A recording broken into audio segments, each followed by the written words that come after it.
ধামরায়ে gold cup ফুটবলে নরসিংদীর জয়। Shiny চুলে এখন হবে সব হেয়ারস্টাইল। সিল্কোর দ্বিগুণ শাইনি চুল প্রতিদিন।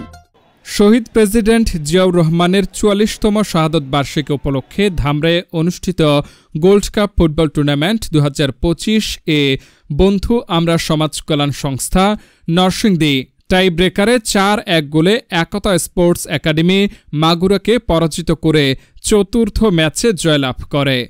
খেলা অনুষ্ঠিত হয় গাঙ্গুটিয়া ইউনিয়নের চারিপাড়া বারবাড়িয়া যুবক সমিতির মাঠে। বৃষ্টির মধ্যেও শত শত দর্শক খেলা উপভোগ করেন। প্রধান অতিথি ছিলেন ইউপি চেয়ারম্যান মোহাম্মদ রমিজুর রহমান রুমা। উদ্বোধন করেন মোহাম্মদ ওবায়দুল্লাহ খান।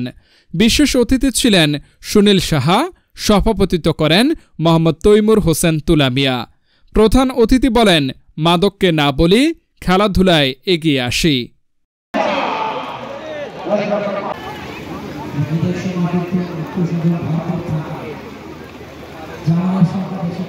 দিকে যাচ্ছে আবারও কিন্তু কালো মেঘে ঘন ঘটা, তবে বাতাস হলে মেঘ উড়ে যাবে।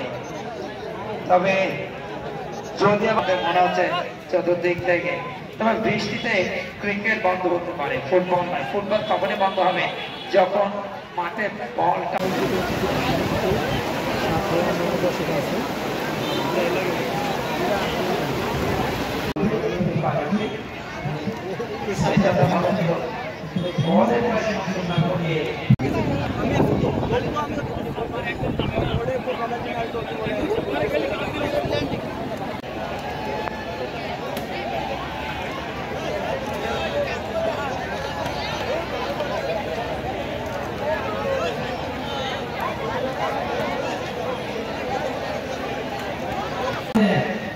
ঢাকা বিশ্ববিদ্যালয়ের